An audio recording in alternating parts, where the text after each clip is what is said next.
Good afternoon. Hope everyone is dry, cool, and safe. Folks in New York are none of those right now, but hopefully, well, at least we're all safe. Uh, I'm Len Gordon. I lead the advertising group here at Venable. I'm joined by my friend and partner, Ellen Berge, who leads the Consumer Financial Services Group and works with me daily on these kinds of issues. Thank you for joining us. We're going to talk to you today about junk fees and surcharges and all the various laws that are impacting that area. This is a growth area in consumer protection. We hear words like dark patterns, junk fees, drip pricing, all somewhat pejorative terms to try and castigate practices that have actually been fairly common in marketing for some time, charging additional fees, and then trying to deal with the surcharge issue. But under the Biden, Lena Khan, FTC, it was certainly a priority, and it appears to be remaining a priority somewhat under the current FTC, but the states have also gotten incredibly active here. And, one of the things that, we're seeing is that as the federal government cuts back in certain areas, especially like the CFPB, you're seeing a lot of activity from the states, and it may end up making it more difficult rather than less difficult for business to operate, because they are going to deal with a patchwork of laws and regulations as opposed to one single federal standard. And patchwork will be a recurring theme today. I'll turn it over to Ellen to tell you all what we're going to talk about in a little bit more in detail, and then also to kick off our discussion on surcharges. Thank you all for coming today. Okay, well, thanks, Len, and yes, thank you all for joining. So there's a lot to think about in this space, and we're going to cover a lot of different ground, but for years now, folks have been looking for ways to add surcharges to credit card purchases. It helps to recoup some of the high processing costs that they spend. That is governed by card brand rules. It's also governed in some cases by state law. And so it's been something we've been talking about a lot in the work that we do in payments. There's always been sort of an interest by federal and state consumer protection regulators on unfair and deceptive pricing types of claims. And so junk fees naturally fall into that, add-on fees, hidden and deceptive fees comes into that space. We will talk about sort of what's there in the federal space right now, but a lot of this is cropping up to be more of a state law issue. And some states will have separate laws that impact surcharging, and different laws that will impact unfair and deceptive pricing. So there's a lot going on here. Depending on who you are, we have a lot of folks that we work with in the payment space, and they really tend to laser in just on what the card brands say. But there is so much more than that. We've got to think about the federal and state laws too. So we're going to try to distill all this down today. Just some terminology for you here. We won't talk about cash discounting too much, but you might hear the term cash discounting. This is really essentially whenever there is an advertised price, and that is the price that everybody will pay, unless somebody shows up and pays maybe with something that is not a credit card. Like if you can go to a physical retail location and pay cash, they will give you a discount for cash. It's kind of like the reverse of adding a surcharge on. They're actually discounting for cash. Surcharging is usually thought of as adding that add-on percentage, a 3% surcharge if you pay with a credit card, or instead of using cash or your debit card. Really important, and we'll cover this in a second, but surcharging under the card rules can only be done on credit cards, not debit cards. But then we have this whole other world of fees, which is mostly what we see. There, you could call a fee anything: a service fee, a convenience fee. We see a payment processing fee, an administration fee, a technology fee. You can come up with something: platform fee, app usage fee. This is really sort of where it gets very interesting, and as to where these fees come from, what they are. How do you categorize them? Can you charge them? Do they have to be rolled in to a total price or not? So we're going to, again, try to sort of distill all this down today.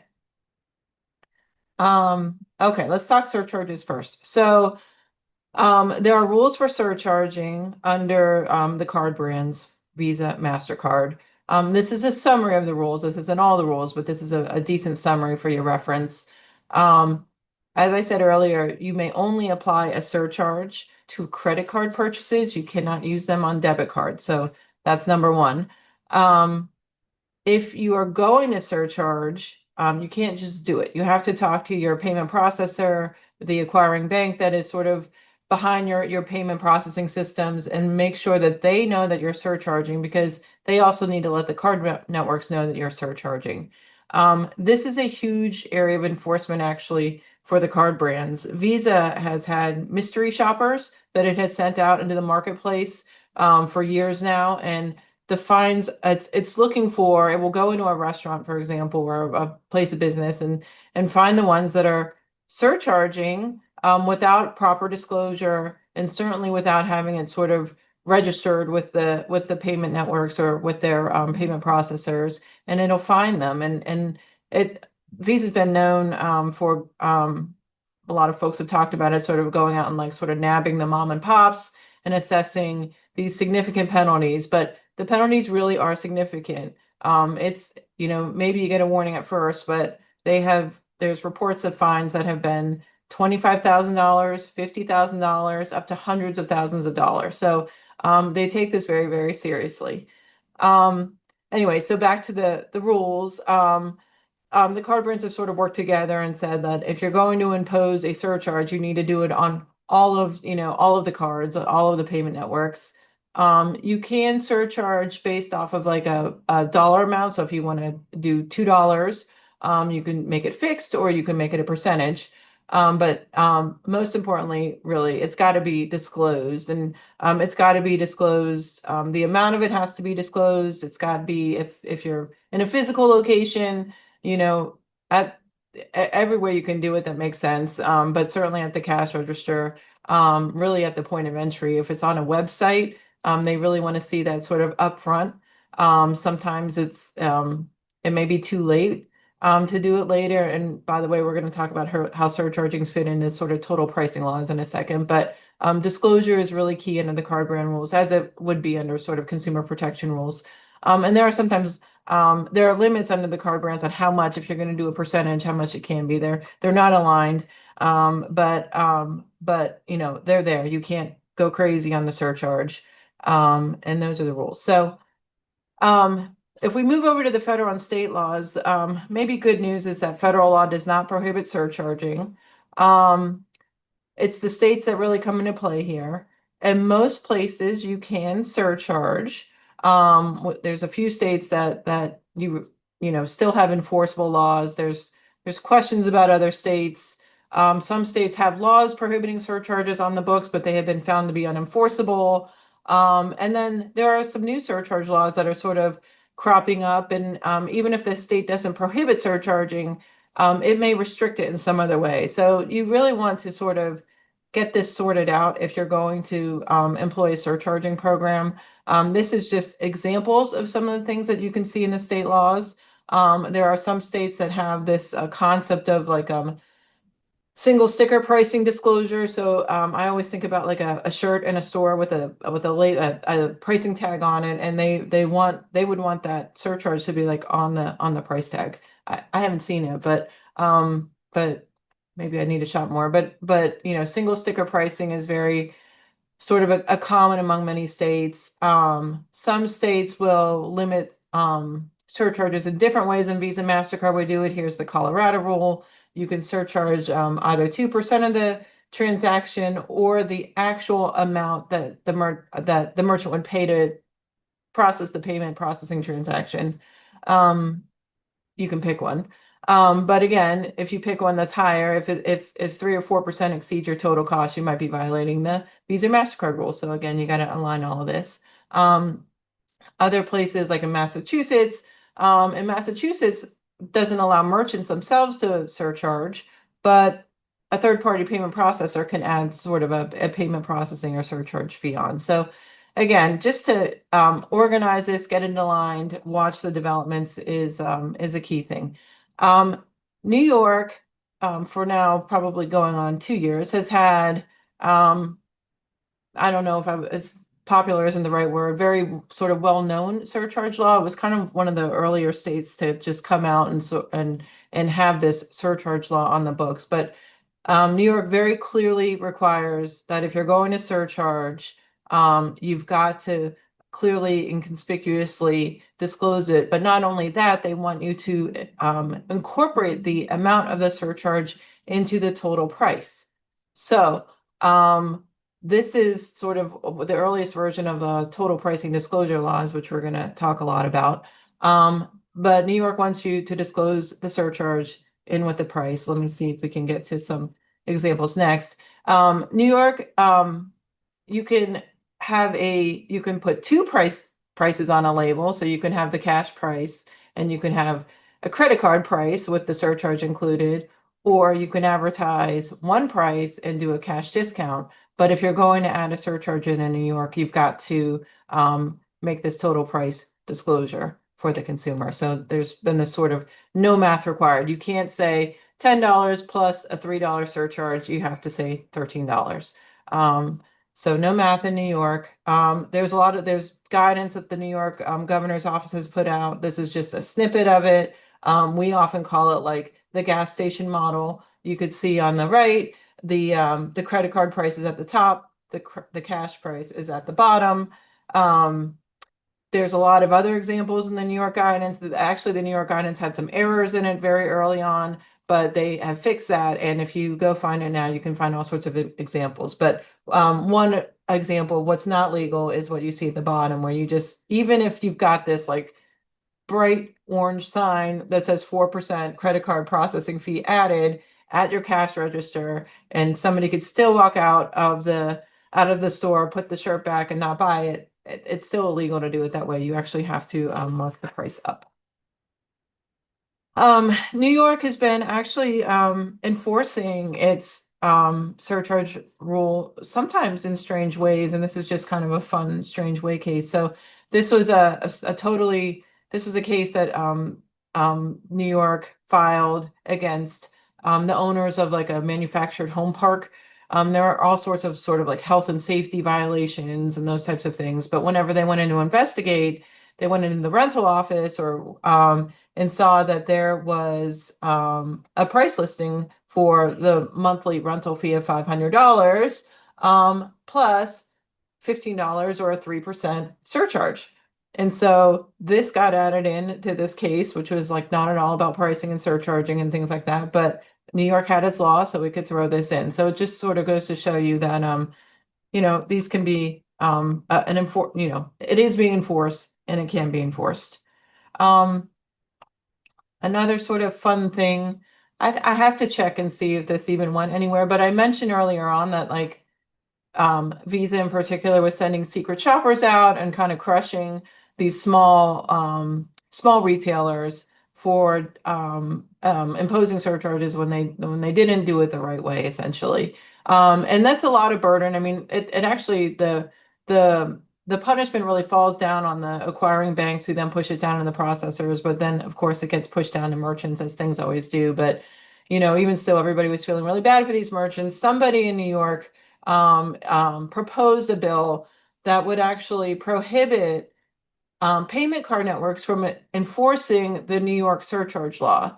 And I'm not really even sure how that would work. I don't, it's, the payment card networks will really be enforcing their surcharge rules, not the New York law. But anyway, if you get these slides later and you want to read this paragraph, the rationale for this bill was, all these secret shoppers are going out and it's really unfair. So, changes may happen in the space a little bit further as the states look at it, but it's certainly a lot going on. And then we've got a couple pages here of just pending legislation, which we will not dwell on. You can read these over, but a lot of states, every so often, somebody in the state legislature comes up with some idea to restrict surging in some way, maybe put a cap on it. Maybe put a cap on the dollar amount of the value of the transaction that you could surcharge. Maybe say the surcharge can't exceed payment processing cost or whatever else. So there's this in another slide. So just states really do matter, and they are mattering more increasingly. And Len, I don't know if you want to mention Yeah, I was some. going to say this this legislation is part of a broader phenomenon. Interchange rates charged to use credit cards are a very controversial subject. There's been a ton of antitrust litigation about them, and there's been a lot of activity in state legislatures. For example, in Illinois, a bill was passed that would prohibit charging interchange on gratuities and on sales tax. The notion being that that money really doesn't belong to the merchant, so they shouldn't have to pay the interchange on it. And that's part of a political struggle between the credit card companies, merchants, especially small merchants, so not always small merchants, and consumers about who pays for interchange, what benefits from interchange are enjoyed by whom. So, reward miles on credit cards are paid for by interchange rates. I mean, that's where it comes from. So there's a lot of fighting at the state legislative level regarding how those interchange rates are charged, who enjoys the benefits of them, and how much merchants can pass on what they have to pay to consumers. And as more and more commerce becomes e-commerce, and more and more cash is used less and less, it's becoming probably even a bigger and bigger issue. I think that wraps us up on surcharging. There's another slide in here just to show you, like, here's Massachusetts. I'm not going to go through this, but like, there's so many different proposed bills that people are raising that sometimes aren't even consistent. So again, it's just, the bottom line is really pay attention to what's going on here and know what you're doing, because there is enforcement and it's sort of a little volatile. So, somebody asked a question about whether the cash price includes a debit card purchase, and it really should, because debit card is like a withdrawal from your bank account. It should be cash. It's not credit. It's not goes with those things. But hopefully that helps you there. Okay. So let me get to one more question before we go to this. Somebody asked if the merchant card processors are on top of these rules. If I'm in Massachusetts, for example, will they automatically follow the state laws? So this is an interesting thing, because merchant credit card processors do like to sell their sort of surcharging solution or their cash discounting solution. They may claim that it is compliant with the state laws, or not. They may say, look, we have this solution for you that you can use, but you are responsible, merchant, for making sure that the way that you implement it is compliant with the law. There's probably sort of everybody's responsibility to do this. So I do think the merchant card processors do stay on top of this, being involved in a lot of their trade groups. They talk about it, but they're ultimately it's they're going to view it as a merchant obligation to make sure that your program is compliant. They will likely view themselves as providing that solution. So I would double check. All right, Len, let's talk about the price transparency laws. Yeah, and we'll start at the federal level, though there's less there than we thought might be. During the Biden-Con administration, the FTC proposed a broadly applicable rule on junk fees. There was an event at the White House, and it was part of a whole of government, and the FCC issued rules on certain communication services, and there was a real effort to wipe out junk fees. It makes good politics.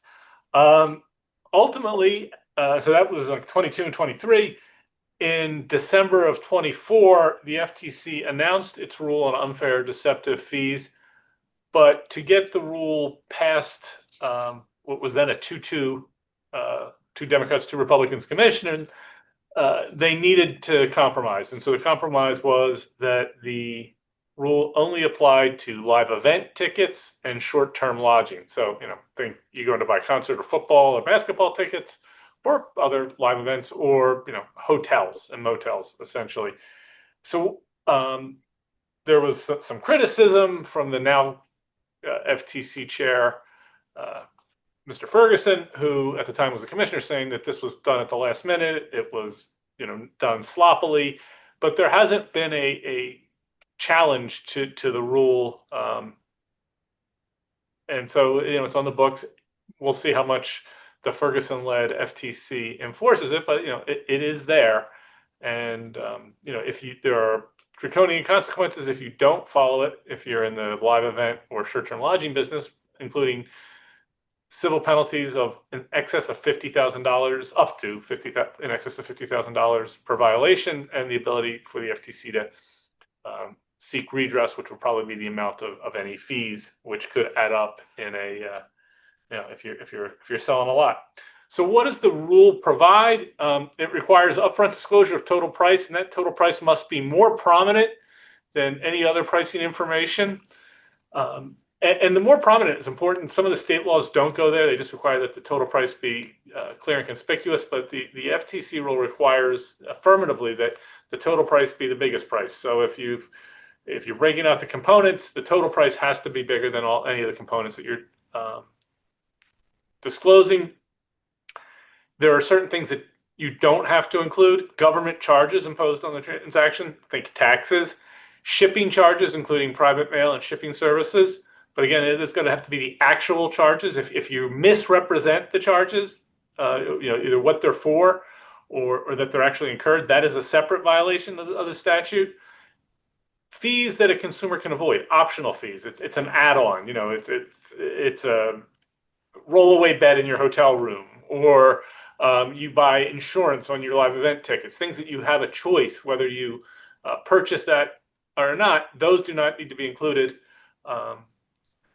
Late fees, another one that doesn't have to be included. Dynamic pricing is not excluded from the rule. All adjusted prices must include all mandatory fees. So if the consumer has to put in a couple of things first before that price is revealed, once it's revealed, it's got to include all mandatory fees. Again, it's not optional fees; it's mandatory fees, and you need to be careful about how you advertise it if that's changing. Surcharges have to be included in the total price if payment by credit card is mandatory. If it's like the gas station and you can pick cash or credit, then you don't have to include the surcharge in there, but that has to ultimately at some point be disclosed. But you have a little more flexibility there. The scope of the rule is limited, but this is how the FTC thinks about this generally, and there's nothing stopping them from bringing a Section 5 FTC Act claim for someone who's engaged in what they consider to be drip pricing or charging junk fees. And the junk fee name has sort of two connotations. One is that it's not disclosed adequately. The other is that you're sort of just glomming things on unfairly. You're charging people for little or nothing and charging them a fee for that. A lot of times these fees are the result of business deals. There are revenue splits, and the fees are imposed to try and capture that revenue split or to avoid that revenue split. So you may have to rethink your relationships with your partners, or make sure you fully understand your relationships with your partners, and also then how you're dealing with your consumers. If you guys can hear the thunder outside, it's tremendous. So if we go dark, you'll know why. But yeah, you need to think all those things through. All right, Ellen, if I could impose on you to go to the next slide. So one of the things we're seeing with the demise is too strong, the shrinking, of the CFPB, which now is I think 4 guys in a broom closet, and some of the other cutbacks in federal enforcement. The states, especially the states where we've got Democratic governors and Democratic AGs, are trying to fill the gap. There's been a lot of hiring of former CFPB lawyers. So I think you'll probably see some former FTC lawyers end up in the state level. And the legislatures are active too, trying to fill a void that they see. A lot of total price legislation. California, Minnesota, Colorado, and Virginia have bills. California is probably the most well-known because of the size of its economy and the scope of the rule, but other states are also considering similar legislation, including Arizona, Connecticut, and Hawaii. So let's talk about the California law. It was effective July 1, 2024, and it's I don't know if working is the right word, but it's a busy statute. We keep a tracker of the cases that are filed under this, and I think we're over 100. That's a lot. They're and the statute provides for class action remedy. Violators are subject for each consumer to the greater of the actual damages or $1,000. So you've got statutory damages and a class action process. That is a really attractive target for the plaintiff's class action bar, and they're hitting that target, or at least they're shooting at it. We'll see if they hit it or not. What's remarkable is how many of the cases are brought by the same putative plaintiff. There's a guy who owns a restaurant in California who appears to spend his spare time shopping around looking for people who are violating the total price disclosure law. But all kinds of businesses, from florists to restaurants to retailers, are getting hit. There has not been a great deal of government activity here, but we know there's some. And in California, as you probably know, you don't just have to deal with the Office of the Attorney General, but you also have to deal with the county or city district attorneys who are deputized by the Attorney General to enforce this and other laws. So, and those offices finance their operations in large part through settlements or judgments that are obtained through litigation, where they seek to recover their costs, so that they don't go away on these kinds of cases. And I think you'll see more and more activity both by the government and continued activity by the plaintiffs' class action bar. It's similar in concept to the FTC rule. Mandatory fees or charges have to be disclosed. Taxes are accepted. Postage, common carrier charges are accepted. Again, it is a price transparency law. It's not dictating how you price. It's dictating how you disclose your price. We talked about class actions. Certain internet access providers regulated by the FCC are exempted. Financial entities who have truth in lending or similar obligations are accepted. There's sort of special rules for the food and grocery delivery business. As long as the fees are displayed prominently, you don't have to include them in the total price. And again, third-party delivery platforms are separately regulated. But for most businesses, this applies, and it's important to pay attention. Hey, Len, I want to pause for a second and just emphasize on the postage and carriage charges that California law explicitly says that they have to be reasonably and actually incurred. But because I think there could be a tendency, to overinflate those charges. Yeah. They're often sometimes a flat fee, sometimes for good reason. But there's a long line of sort of cases we've seen over the years on shipping and handling charges where the handling is vague, but it's sort of lumped in with shipping. But this really will test that very much. And so just pay attention to that very specific. Yeah, that's a great point. I mean, a few years ago, we saw a slew of cases filed by the New York Attorney General and some other folks on sort of buy one, get one free offers, where there was a shipping and handling charge for the quote free good. And that shipping and handling charge allegedly was grossly inflated. So it really wasn't free, and the additional shipping and handling charge wasn't adequately disclosed. And that same sort of thought process or an analytical construct is relevant here. Okay. Yeah, so the AG has put out a lot of guidance. It's helpful.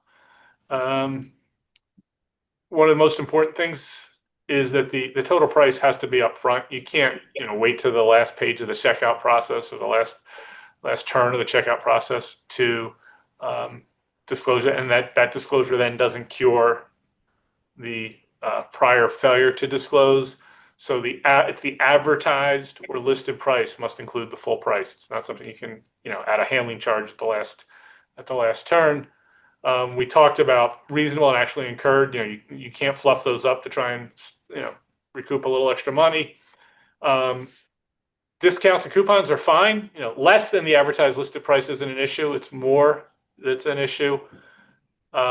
Optional services or features don't need to be included if they're truly optional. I mean, you got to make sure you're not, you're selling cars with three wheels or something like that. Later conditions that are the trigger fees, those fees don't need to be returned. Thinking about late fee for returning equipment, other similar fees or things that the consumer has control over. They're not mandatory. They don't have to be disclosed. You can include in your description of the total price other things that are included there. That there's a fee for using a credit card, or if that's mandatory. But there you can have these other fees, but you have to put the total price up front. It has to be clear and conspicuous. And if you want to put the components, that's fine. As with New York and the surcharge law, there's no math, right? You can't say it costs $29.99 plus a 3% fee for X. You can't make the consumer do math. I guess they assume that most consumers have the same level of math proficiency as I do, and aren't going to make consumers do that. So, and you can't advertise one price and have the say, well, your total price will depend on X. No, you've got to say what that's going to be. And that's especially true, and you're going to get hammered, I think, especially hard if you know what that is up front. You know what the delivery fee you're going to charge is, but you're claiming it comes later. Go to the next slide, please, Ellen. Mhm. Did you want to cover this one, or I can? Just a quick one. Yeah. There's more on here than it appears, but or less on here than it should appear. But this is the specific FAQ on the surcharging, and at least we have this. So the question is really, is a surcharge a mandatory fee that has to be included in the total price? And at least the California AG said no. If as long as it's not mandatory, and you can avoid the fee by paying in different ways, such as by cash. Remember, you're not supposed to surcharge a debit card under the card brand rules. So if paying with a debit card is a reasonable alternate, then I think you've got that, potentially have that argument to make, and you can see how that goes. But if you only accept a credit card, and there are some merchants that do only accept credit cards because maybe just for the cost of processing, whatever else, then essentially that credit card surcharge becomes mandatory and would have to be included in the advertised price. Thanks, Ellen. Thank you. So, we mentioned there's been 100 complaints.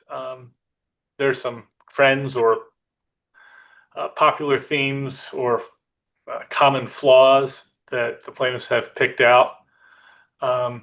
Surcharging restaurant bills, sometimes for health and welfare, or for employees or things like that. Again, no explanation or lack of notice.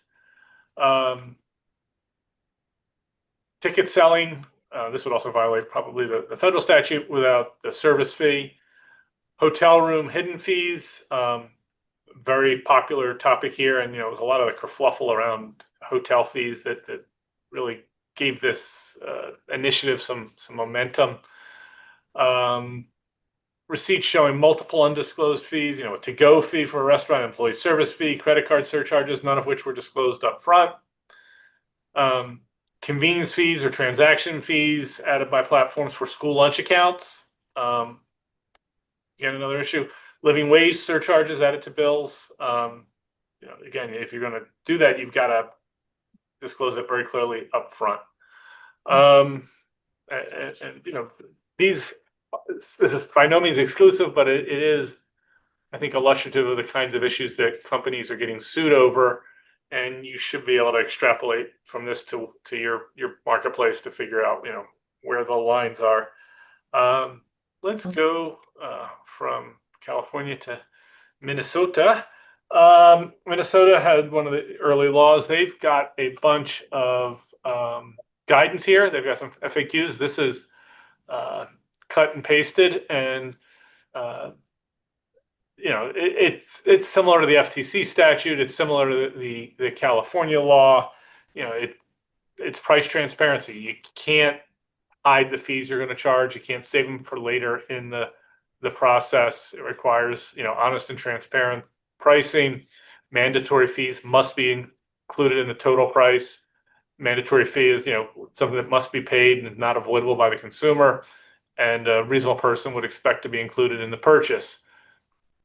They've got a couple of examples here, and they illustrate sort of where the lines are on the law pretty well.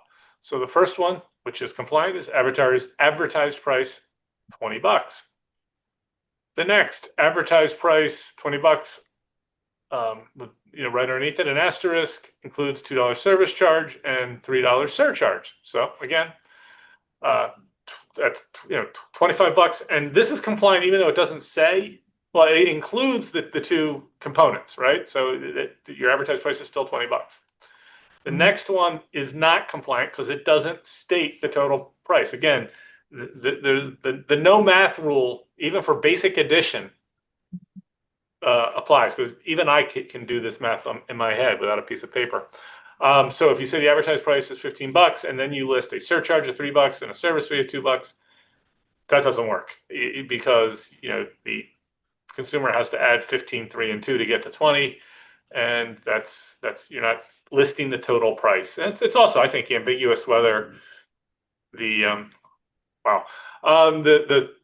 the fees were included in the 20 or not. So yeah, these examples go tough too, because I would look at surcharge and say like, okay, well, is that really a surcharge, or like what's the context here? I'm a big proponent of like keeping surcharges out of the mandatory bucket if you can, like if you have right. a reasonable way to pay otherwise, but hey, whatever. Better safe than sorry, I guess. But Yeah, and we think surcharge, we definitely think credit card surcharge, but it could be something else even. So there's even some other fee. Like I was said yeah, early on, you could call this anything. A lot of right, people will call it a surcharge, even though it's not technically a surcharge, because a lot of companies will charge they will call it a surcharge and charge it on every payment mechanism. So credit card, debit card, an ACH withdrawal, whatever, anything electronic. It's not really a surcharge there. It's maybe a better label for it. But anyway, all uh, right, what's go that? ahead. Oh no, go ahead. Few more examples. Again, these are from the guidance that the Minnesota AG published. We'll go to a restaurant now. Sandwich, soup, salad, each listed, and then the disclosure that if you got a table of 8 or more, you're going to have the automatic gratuity. The next one, similarly, but it also says that the price includes the 5% health and wellness fee. So you understand what you're paying for. The last one, though, is not compliant, because the difference there is it's not that all prices include, it's that all orders were incurred. So you're going to get an extra 5% for this health and wellness fee. And again, they're requiring math. And as you think about this, that's actually a really good key to keep in mind, and you're trying to figure out where you can draw the line for your business. Is if there's math involved, that's probably not going to be viewed as being the total price or transparent. There is some guidance on the right about delivery platforms. There's a couple of typos in there. Ellen asked that I make clear that those typos were in the guidance by the AG, not from her. So want to make that clear. Yeah. But delivery fees are really, we should talk about them, because third-party fees is another point where you stop and think about it, because sometimes you might pay, let's say you pay a bill through an app. So you're paying, this comes up a lot with like homeowners association payments. So you pay through an online app, and you're paying like a service, and that service may also be the ones, by the way, that are like you can rent the community space for your party and things like that. So they do a lot of things, but the way that they make their money is by charging you a service fee when you pay through this app. And there's other problems with HOA fees I'm not going to get into, but the basic example of like, what about a third party service fee, like the delivery platforms and things like that. And we're still sort of seeing, I think we're going to have to see how these shake out in cases, because that's a fee for the convenience of using this platform or this app to make a payment, but it's not part of, in my HOA case, your HOA. So is that really part of the total price? It's not part of my HOA price. It's just, I could walk down and take my check down and maybe pay, in person and not electronically. So anyway, I feel the third party platform issues are really interesting to me to follow. Yeah, no, and there's been a bunch of litigation on the HOA side over this, which one would not have thought would be a hotbed of controversy, but it is. All right. the last piece. Oh, Or go yeah. ahead. This is another sort of quick slide, but in some of the there are quite a few types of services out there that are price based on some variable factor, so a time and distance type factor.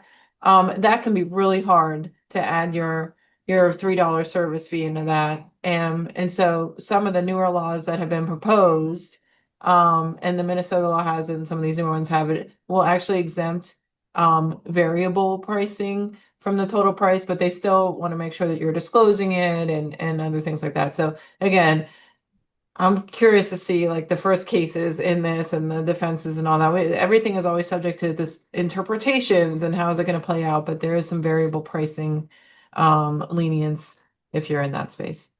Yeah, I mean, as you think about this, there's a couple things to try and keep in mind. The goal of these statutes is to avoid surprises, right? And I mentioned at the beginning dark patterns, and one of the alleged dark patterns is you make a consumer go through a maze of screens and clicking buttons to get to the final checkout page, and then after they've invested a bunch of time making their selections, they are surprised when they get the final total that they're authorizing to be hit to their credit card. And the allegation is that you sort of worn the consumer down, and if they had known what the total price was going to be up front, they would have stopped and gone elsewhere. But now they've spent 5 minutes or whatever working their way through, and they're surprised, and you sort of worn them down. You've deprived them of their free choice. You've manipulated them. These are the FTC or the AG's words, not mine. And that's unfair or deceptive. And as a result, it may trigger one of these statutes. It may trigger a general consumer protection statute. But that's a large part of it is this notion of avoiding surprise. And the other is that you're charging people for things that they had thought fairly or unfairly were included. And so, because you hadn't disclosed that this was there was going to be an additional fee for that. So again, if you're dealing in this price variation scenario, putting up front that there are going to be additional fees once the price is determined, the more you do that, the better insulated you are from getting challenged. And then, New York has a proposal on this, the Junk Fee Prevention Act. This one is not, I don't believe this has been passed yet. Very similar to the California and FTC rules. I mean, here again, it's clearly conspicuous. It doesn't have to be the largest or most conspicuous, but it's got to be clear and conspicuous. It focuses on mandatory fees. It excludes tax duty or, other governmental payments. And you can't lie about what it's for, and it must disclosures. The total price must be prominent, but it doesn't have to be most prominent, but not most prominent. While we're talking about New York, there's a statute that has been passed by the legislature. It's called the Fair Act, that would expand the powers of the New York Attorney General and the consumer protection realm. The most states have many FTC acts, and like the FTC Act, they proscribe both deceptive and unfair acts or practices. The New York Consumer Protection Statute, up till now at least, has only covered unfairness. It has not had, it only covered deception. It has not had an unfairness prong or an unfairness element.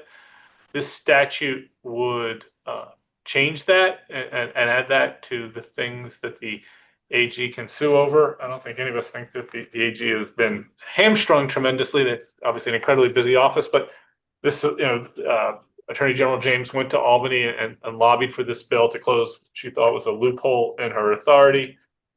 And some of the things that she said, that she wanted this to be able to go after is, difficulty in canceling subscriptions. I would note that she already has that authority because she can enforce the Restore Online Shoppers Confidence Act. So, but anyhow, student loan servicers steering borrowers to the most expensive plan. Again, that would be treated as unfair. Car dealers refusing to return a customer's ID until they buy a car. Nursing homes suing deceased relatives for unpaid bills. Companies taking advantage of consumers with limited English proficiency. So those aren't exclusive, but those were the examples that the AG used in lobbying for the bill. As I said, the bill has passed, but the governor has not yet signed it. Rohit Chopra, formerly of the FTC and the CFPB, and Lena Khan, formerly of the FTC, have supported it. We know that, consistent with what I was talking about a little while ago, former CFPB head is now heading, leader is now heading the New York Department of Financial Services, Gabriel O'Malley. So, there's going to be continue to be rigorous state enforcement, at least in certain states, regardless of what happens at the federal level. Len, we have a whole slew of questions, and some of them are actually, I think, good ones. Okay. I'm gonna just show everybody what's in the rest of the slides. There's not many left, but assuming you look at this later, a little bit more on sort of how the New York law is outlined, what's in the total price, what's a mandatory fee or not. There are other states on the horizon that are talking about other laws. So we had those up front, and you can find those and look at those. And there have been some cases. Here's a slide on Illinois, just to tell you that Illinois has brought, there are cases in Illinois, there are private cases that will enforce just general UDAP laws on pricing and surcharging issues. So always keep that in mind. You don't actually need a total price disclosure law to need to disclose your pricing. So, and then there's just some other cases we listed here, various class actions that have been filed. And these ones I think are all in California, but again, in-store retailers have been hit very hard with these cases, but online retailers, of course, too. So I'm thinking, Len, Before we do anything else, the CLE code is Patchwork 2025, Patchwork 2025, and we'll repeat that again at the end. But yes, I want to not omit that, since I know that's why some of you are here. So I'm going to try to tick off a couple questions. Okay. A lot have come in. So let me find this one. I can't find it, but I'll try to summarize it. The question really, Len, is about like jurisdictional boundaries on state laws. So if you've got a New York law, do you only have to worry about that in New York? What if your person is coming in from Virginia or California or some other state? How does the jurisdictional issues work? So that's a fascinating question. It's one that, because I'm in New York and we've got a very aggressive attorney general, we spend a lot of time thinking and fighting about. It's going to depend, if you're a New York-based company and you're dealing with consumers in other states from New York, so you've got a call center in New York, or your marketing is done over the internet and that's controlled from New York, the New York Attorney General is going to take the position that all of your conduct is subject to New York laws. That's going to be their position. There was litigation involving Sirius that sort of sussed that issue out, and it was really interesting there, because the court ultimately found that some of the conduct was covered by New York law and some of it wasn't, because some of the conduct, the people who were doing the things or controlling the things, were in New York, but some of the conduct, they were either overseas or in Illinois or someplace else, and that conduct wasn't subject. So that's a high level view. Tickets. I saw one of the questions that dealt with tickets. I mean, New York has a whole slew of regulations regarding tickets as well, and fee disclosures.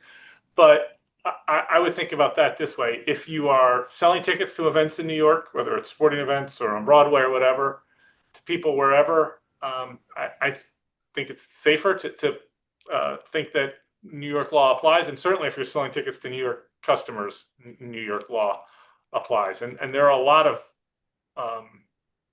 there are specific statutes regarding service charges and things like that for tickets.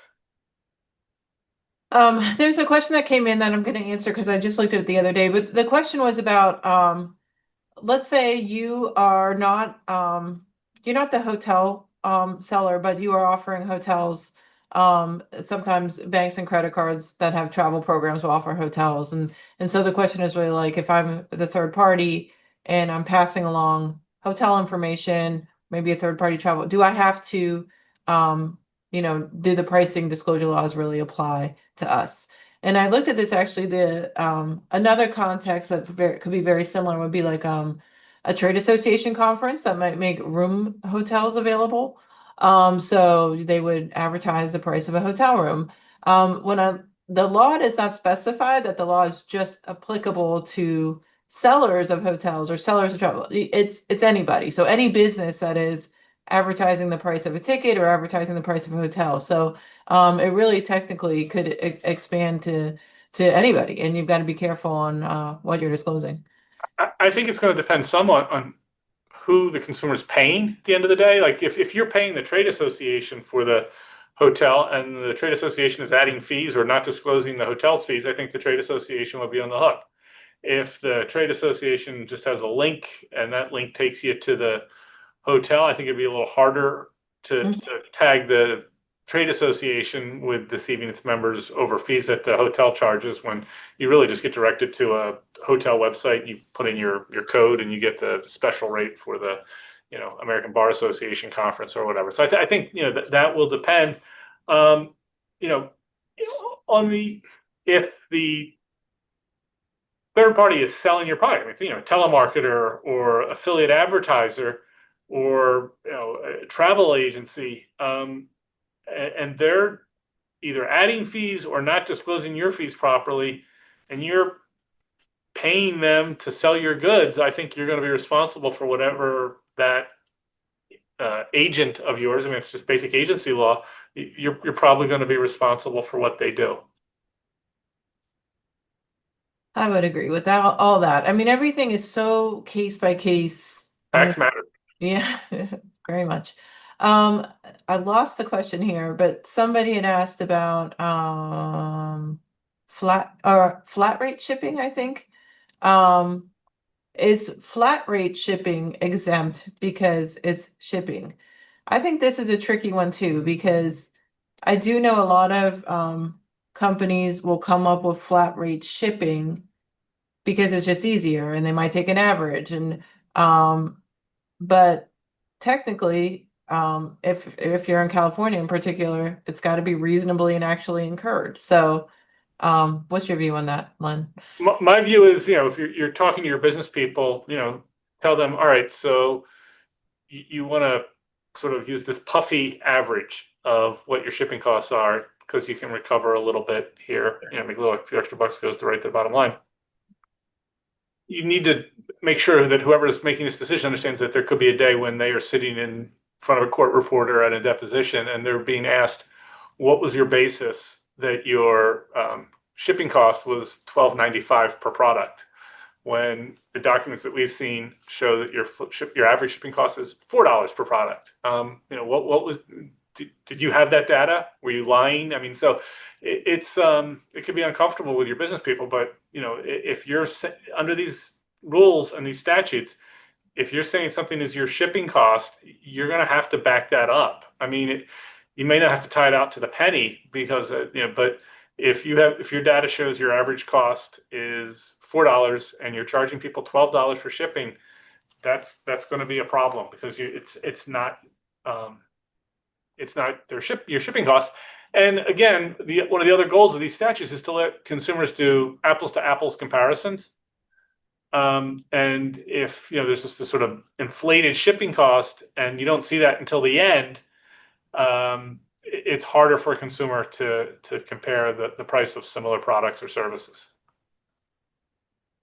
We have a question about, and I think this is personally relevant to all of us, but let's say you go online to pay your parking ticket or pay your taxes or whatever it is. How do they get away with charging you like the $6.99 service fee that you're going to pay for using your credit card? There is an exemption in almost everywhere for government entities. So that's surprise, surprise. So just to clear that up. Most of those will let you do bank with an electronic check for no fee as well. It's like the one time I look up my bank account number is to pay the government. Okay.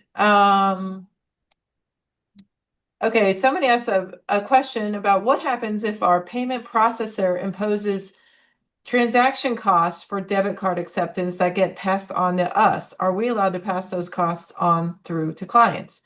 So fundamentally, you cannot surcharge on your debit cards. The payment processors will always charge you for processing any transaction, no matter what it is, a credit card or a debit card or whatever. So your cost to process a debit card is the cost of doing a business with electronic payments, unfortunately. So this goes back to figuring out your pricing so that you can afford to pay your transaction processing costs on debit cards or any other payment method.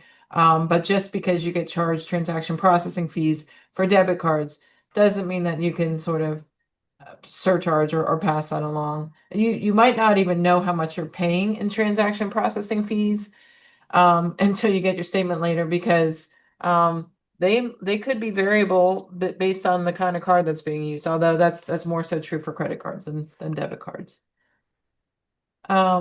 Okay. Len, I don't know if you saw any other ones that we want to hit. We're coming. Those big ones. I see. How about advertising variable fees as starting at extent disclosing the minimum? Oof. I think it would depend how truly variable that fee is. You know, if most people are paying a lot more than that, you might want to give a range. There's going to be, if it's something you truly don't know, I think and it's a delivery fee and it's truly your cost of delivery, that's one thing. But it would be important to know what that fee is for and why that couldn't be determined up front, I think. Yeah. I always think variable fees are hard. If you say like starting at $20, I would look at the whole ad. Like if whatever you're advertising for this, if that's what you get for $20 and the variability comes later because you want to add on stuff or make it like a different, like a more premium version of something, maybe that's just different. That's more like optional. Like you're gonna opt for the other higher end version of something. But I would pay attention to, like, anytime I see starting at prices or whatever else, I'm always thinking about, well, what are you communicating to people that they're getting for that price, and not showing them like the high end version of the product whenever your $20 is for the low end version. So I think that's exactly right. So let me remind everyone of the CLE code, which is Patchwork 2025. I think that's a wrap for us, Len. I think we've got key takeaways up, but I think you've all figured these out by now, and we can end at the top of the hour. There is no exemption for residential leases that I'm aware of, and there's actually a lot of activity in the leasing space for both apartments and homes, and the failure to adequately disclose fees that are mandatory. So, yeah. If we didn't get you to your question and you want to email us your question, please do so. We will happy to try to answer it. Thank you all. Stay safe in this awful weather. At least it's awful in New York and I presume in DC. So be careful. All righty. Thank you all. Bye.